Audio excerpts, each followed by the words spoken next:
Hello, everybody. Welcome to this presentation. My name's Andy Mulcahy from IMRG. We're a trade body for online retail, right? So it's actually quite fun what we do. We benchmark lots of information, so we're not like some regulatory body or lobbying agency or something like that. We track data is what we do. So we have a big panel of 220 retailers. They give us the sales figures every week, and then we benchmark their performance to show how the market's doing, how all the categories are doing, conversion rates, basket values, all that jazz. We also do these other studies. We look at lots of different things. We're doing 6 presentations today where we're showing you lots of different things that we do. So we did email earlier on. This one's about delivery. And there's 2 sort of bits of information that I'm going to show you. They're from 2 different places, basically. So one of them is a study that we did looking at 370 retail websites. So we went and painstakingly looked at the delivery proposition, the returns proposition, all the rest of it, and just noted down who offers what they charge for it, and things like that. So I'm going to show you some of that. We also supplement that with the tracking data that we got. So later on in this presentation, I'm going to show you the correlation of conversion rate with delivery information and where it's displayed. Quite interesting. And we also do this study every year. We've been doing it for about 15 years, where we ask the same questions to 1,000 people. There's about 60 questions or so to just understand how they feel about delivery, what they want to pay for it, what annoys them and things like that. So I'm going to show you some of that stuff. And there's a story in here somewhere. It's just a convoluted story.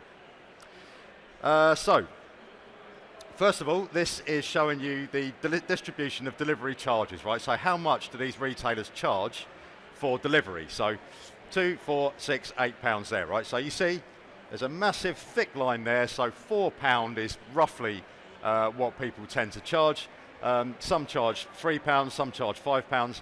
That tends to be kind of where it is. And there's a few outliers who charge quite a lot more, but you can imagine the sort of thing that they sell, right? So really, £4 is the thing that they charge. The ones that are along the bottom there, they just have a free delivery offer. What is the threshold if they offer a threshold, right? So spend £50, get free delivery, that type of thing. And there is a real huge correlation there with £50, right? So loads of retailers say if you spend £50, you'll get free delivery. Now, if you ask people, how do you set your threshold? A lot of them will say, well, we correlate it with our basket value. If you look at our basket value, it doesn't correlate at all. £50 is just what people, seems to be like a marketing term that people kind of go for. There are some who set a threshold of £50 and their average order value is more like £800, right? So it doesn't always kind of flow like that, but you can see that that's where most people are. You see where that red sort of circle is there? Those are predominantly health and beauty retailers. So in health and beauty, it tends to be more like £30. In clothing, it's more like £50. What about free returns, right? So this is a hot topic. Everybody doesn't want to offer free returns because it's expensive. But then when you take free returns away and start charging for it, you end up on Radio 4 getting told off. So it's a tricky one, but it's sort of split. Over half don't do it, basically. What about the returns period that the retailers offer? So the statutory one is 14 days, right? You have to do that by law. Actually, not many do that. Only 18% offer 14 days. Most retailers offer something a little bit more. So 24% do 28 days. 30 days is also very, very popular. So is that a surprise? Well, actually, we're sort of doing what people want. So this is from the shopper survey where we say to them, what length of returns policy do you think retailers should offer? So that's 14 days, 35%. 28 days is actually over half of them. They seem to think that's a bit more reasonable. That's kind of what they want. Now, we've looked at this before. So if you offer 100 days return period, does it mean that you're just going to get more returns, right? And it doesn't really work like that. So just because someone's got something and they know they've got 100 days to send it back, they don't get to day 99 and go, do you know what? I'm sending that thing back now. Doesn't really work like that. You make your decision here, whether you're keeping it. This is about third-party click and collect, and Nikki's going to talk to us about this in just a minute. I've got to get my grammar right here, but this is retailers not offering a third-party click and collect offer, right? So this is not in stores, doesn't include in store. This is saying, do you offer something like Collect Plus or Parcel Store or lockers or something like that, right? And this is showing the percentage of retailers in these categories that don't offer that. So home and garden is really, really rare. Not many home and garden retailers do it. But then if you're buying a rake, you're not going to get it in a locker, right? So it does make sense. But things like footwear kind of fits in a locker, I think. So 71% of them not offering that feels like potentially there. Health and beauty, there's a lot of scope as well. Some of that stuff's pretty small. How does it change between online-only retailers and multi-channel retailers, right? So what proportion of them offer some kind of click and collect? So this does include in-store. And it's what you might expect, really. So the multi-channel one is very, very high. So 70% of them have some sort of click and collect offer. But online-only, there's quite a lot of scope for bringing in that sort of distribution network. Only 20% of them offer a click and collect offer. This tells you a lot about the sort of culture that we have really in this country. Where do you normally have items delivered? So this is back to that survey where we asked 1,000 people about their preferences. And you're looking at 5 years of data there, right? So the light blue one is the most recent year, 2023. And home is overwhelmingly where people sort of get their stuff delivered. But if you look up here, there is that they can tick more than one option. That's why it doesn't all add up. So they say that they use these other things as well, but we do have this sort of, we're a bit stuck in sort of home delivery. We do sort of think that that's where we should get things delivered, but that's slightly problematic in a number of ways. What about the speed of delivery? How fast do they expect them? So this is the next day delivery charge. So what do retailers tend to charge for it? Around about £6 is where you've got the thickest density of those dots there, right? And there's a few that charge a bit more than that, but very much clustered around that sort of range there. What is your expectation for how long a standard delivery option should take to arrive? Again, you've got 4 years of data there, so your purple one is the latest one, 2023. And I think, you know, people being sort of slightly reasonable here. They're saying 3 days is kind of okay. 2 days is also pretty high. This is probably slightly good news. But they have sort of increased expecting to get next day. Look at what it was a couple of years ago. It was really low, and now it's, you know, I think it should just turn up really quickly. Things like Deliveroo and, you know, these sort of 20-minute order times, I think have probably influenced people a little bit there. Is it reasonable that you can get a pair of trousers sent to you rather than something from your local takeaway? I'm just not sure that people really think like that in the real world. How often have you used these delivery options? So we give them all these ones here. So weekend, evening, same day, etc. In transit, SMS, giving delivery instructions to your driver. And actually, people seem to think again that the light blue one is 2023. That's our latest year. And actually, people seem to think that they do use these things. Does this translate to actual life? What people say and what they do sometimes are slightly different things, but they seem to think that they do this. I think it's quite interesting. About 50% say that they do leave instructions for the driver. The thing is, if you leave instructions, so if you bring that in, we looked at this a couple of years ago, about 30% leave some instructions is tended to be sort of around the benchmark of what people do. But if you give them the mechanism to leave instructions, you've got to make sure you do it, right? So you have to fulfill on that. So if you say, if I'm not in, leave it with number 52, do not, under any circumstances, leave it with that monster at number 54, all right? Do not in any circumstances. So you definitely want to make sure you follow that. And this is asking about whether the delivery experience that you got encourages you to come back and deal with that retailer again, right? So that bit that, from the shopper perspective, you shouldn't really have to think about. You order the thing, it turns up in line with your expectation.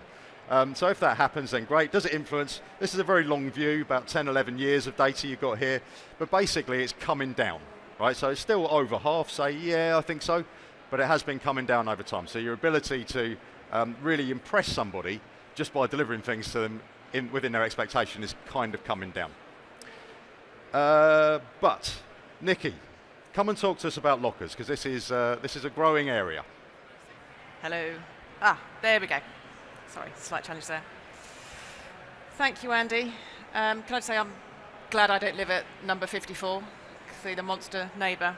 Nice to meet you, everybody. I'm Nikki. I'm head of commercial for InPost in the UK, and I'm here to talk to you about the rise in lockers. So lots of really interesting insight there from Andy's presentation. So hopefully I can sort of bring that to life a little bit more for you today in terms of how we can add value for lockers.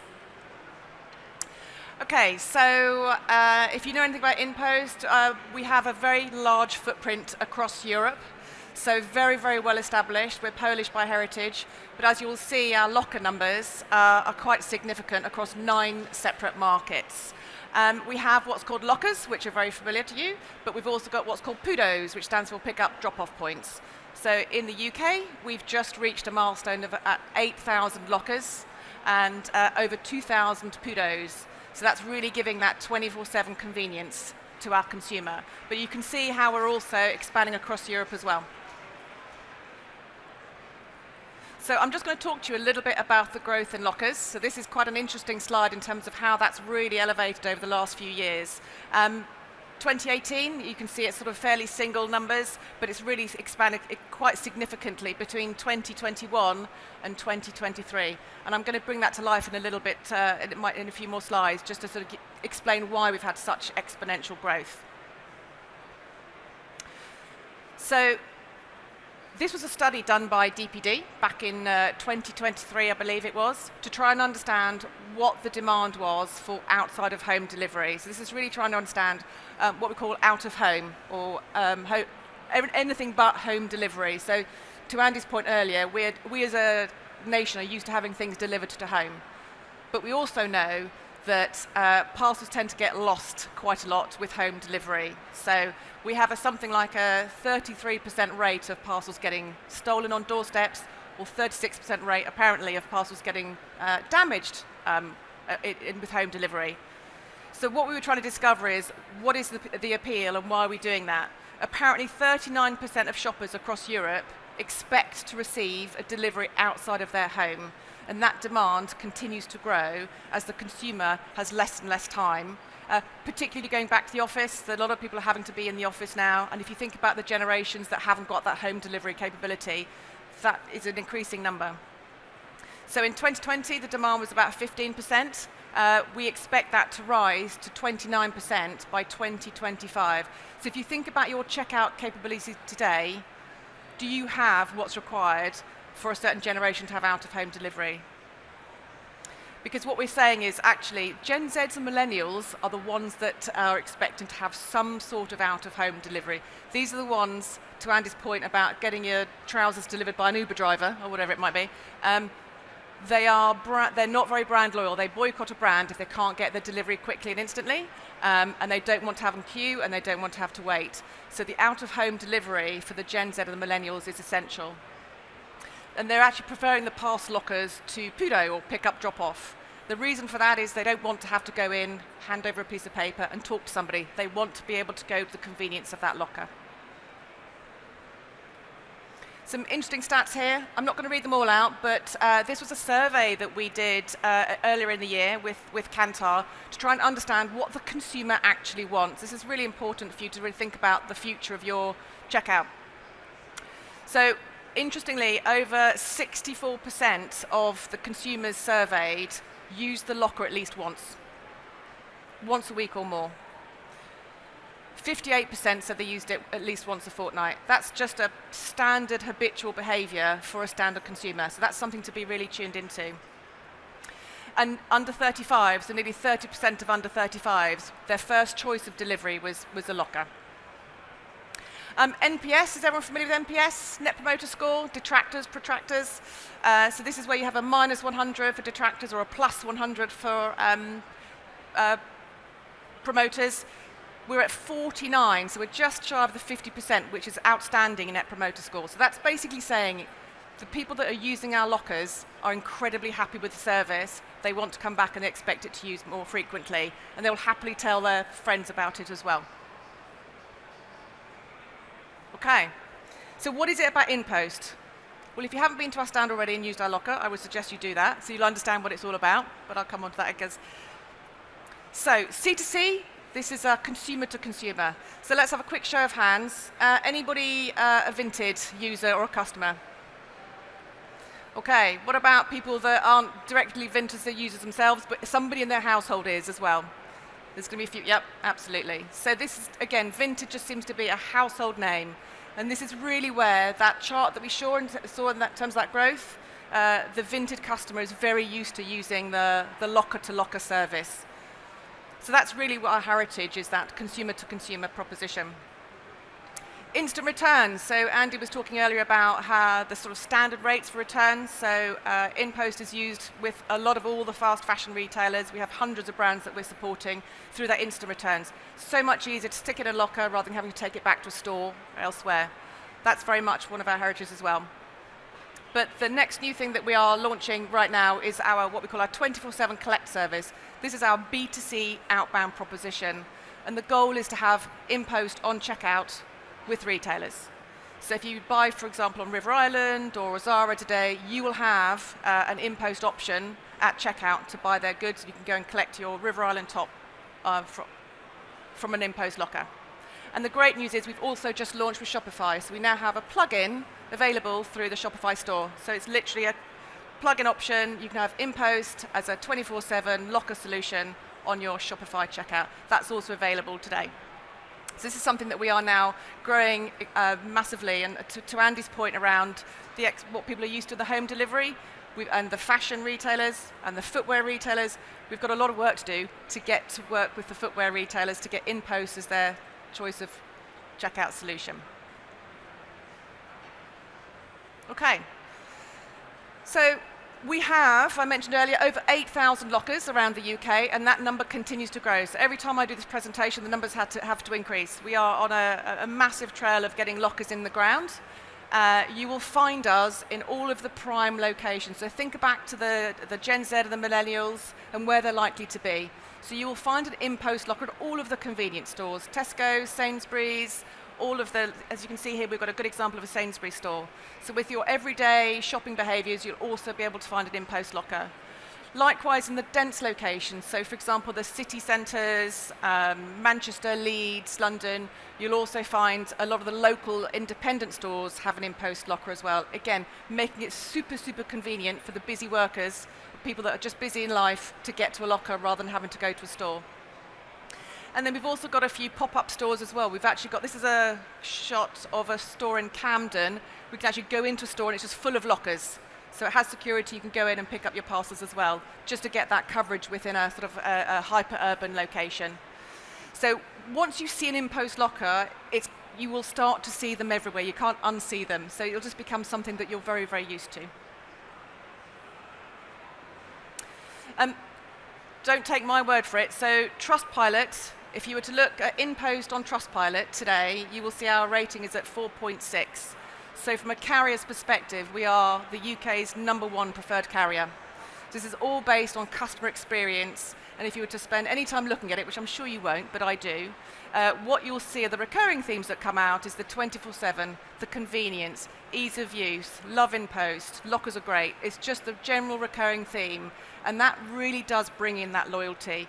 So again, to Andy's slide earlier, brands are associated with the delivery experience. Even though it's outsourced to a third party, the consumer will expect that service from that brand. So have a think about that convenience and that 24/7. We also narrow this down, and we can narrow it down to a retailer level. So through our customer success team, for example, we're able to get those Trustpilot scores at a retailer level to understand what their customers are saying about the delivery. Of course, it's a digital-first experience. Think about the Gen Zs, the millennials. Everything is done on their phone. So we have, I think, about 1.2 million downloads of the InPost app. So please, if you are using InPost or you're a vintage customer, just download the InPost app. It's super, super convenient. You can track your parcels. Everyone expects to see the progress of their parcels. And what you can also do is you can actually open the lockers from the app as well. So you don't even have to, when you're walking up to it, you click the button, the locker opens. It's a fun experience. And again, that's a sort of innovation and tech that the Gen Zs are expecting to see. So please download the app today. Okay.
Fantastic, thank you. So my final words are, please come to our stand, N34, which is around the corner. We've got a smoothie bar, so come and juice up and just try out the lockers for yourself. We've got lots of interesting merchandise as well, so come and meet the team. Thank you.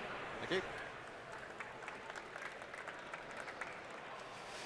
So from snazzy video back to my sort of cut and paste images that I use, but thanks for that, Nikki.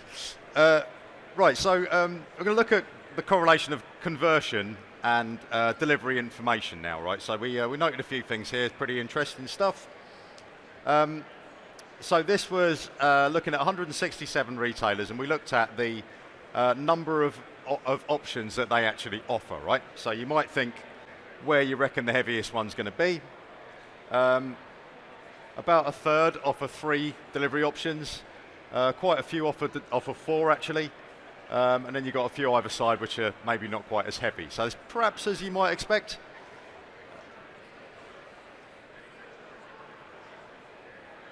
Yeah. And what do they offer, right? So if you've got 3 options, what are those 3 options? And you probably know this one as well. Standard paid is very, very high, almost universal. Standard free of a threshold, so spend £50 and get free delivery. And next day paid is also pretty popular as well. And then you've kind of got everything else. So that's maybe what you would expect that to look like.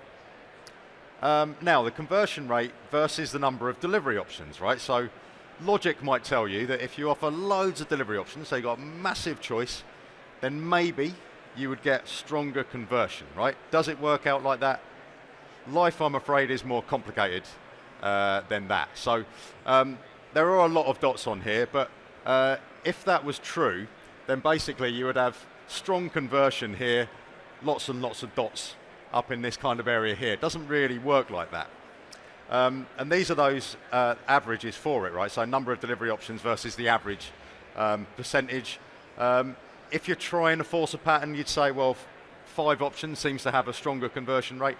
But there are sort of other reasons why conversion may be high or low, right? Based on the type of thing that you're buying, etc., etc. But we then looked at where delivery information is displayed by these retailers, right? So do you have the delivery option information on your homepage, and is it visible on your product page? And these are the percentages that had it on those pages. So product page is very popular, 3/4 of them had it there, which means 1/4 of them don't have delivery information on the product page, incidentally, and 64% had it on the homepage. So on the homepage, it might be sort of underneath the navigation menu. It might say, free delivery on orders over £50 or whatever. And where do they actually put this information? If you imagine that there is the fold, so that's what people see when they go to the site. Who has it above and below the fold? And it's quite a sort of useful split there because it's almost exactly the same. So about 2/3 have it above the fold on the homepage, the ones that display it there, about 1/3 below, and then it's reverse on the product page. Now with the product page, we looked at the scroll depth. So how far do people actually get down the page? How many people actually see this bit down here? And it's only about 40% or so that actually get down to this point. Most people just look at the top and then they sort of go to a different page. So most people aren't going to see if it's down there. Just saying. And then we looked at the conversion rate for the retailers that did have it on that information on the homepage and the ones that didn't, right? So is there a difference between how they do?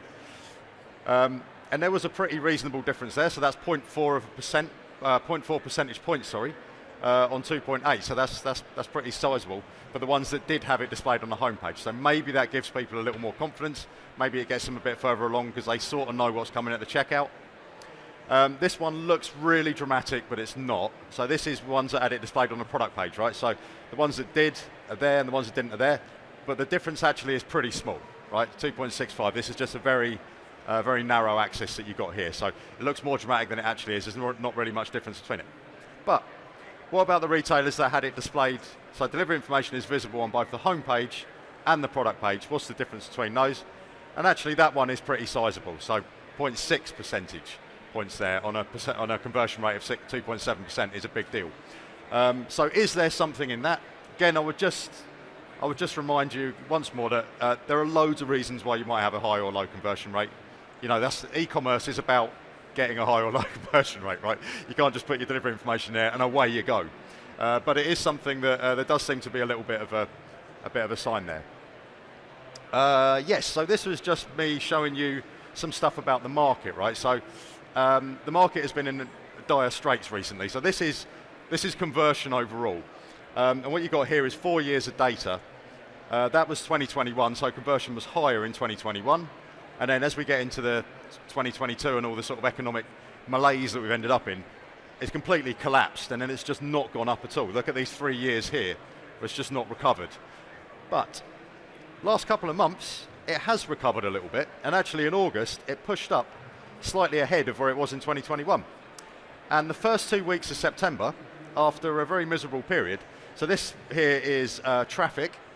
This is showing you the growth in traffic to retail sites over sort of 12 months. So we hardly had any growth in 2023, and then moving into 2024, really, really bad start to the year. And it has recovered, it's just done it really, really slowly. But we have got into positive territory again, so traffic is kind of returning, right? And then this here is revenue. And revenue has been under a lot of duress. We've actually had 42 months without any positive growth on a monthly basis. We've had the odd week here and there where it's popped above the line, but as you can see, most of the time it's been down. 2024, which starts here, you know, really awful first half of the year. It just didn't get going at all. But look what happened in the first week of September. And we actually got the latest week in, which I didn't have time to put on this slide, last night, and it stayed at that. So it was up 11% again. We've had 2 weeks at the start of September where growth was 11%. And it's not just one retailer. There's 220 of them in our index, and lots of them are actually reporting decent growth. So it's across quite a lot of categories. There's something going on at the minute. People are sort of spending a little bit again. And this is just to show you what we do basically at IMRG. So we're a trade body or a membership organisation. If you sort of participate in our index, you get these figures basically. We send you this stuff, so are these categories up or down? We track all this stuff as well, so things like basket rates, conversion, you go in and mess around with it and look at different categories. And this is showing you that lovely line, because I like that line now. But these are all the filters that you can mess about with, right? So you can say, I just want to see premium retailers or budget retailers, you know, clothing budget, small, medium, large, all that jazz. So if you want to go and play around with that, if you want to go and talk to us about that, some of those people over there can talk to you about it. And then this is some of the other stuff we do. So some of that stuff I was just showing you about the delivery benchmarks. We also have all these things, and some of these things will be presented in this very theatre later on as well. So thank you, ladies and gentlemen. I hope you found that interesting, and hope to see you later. Thank you.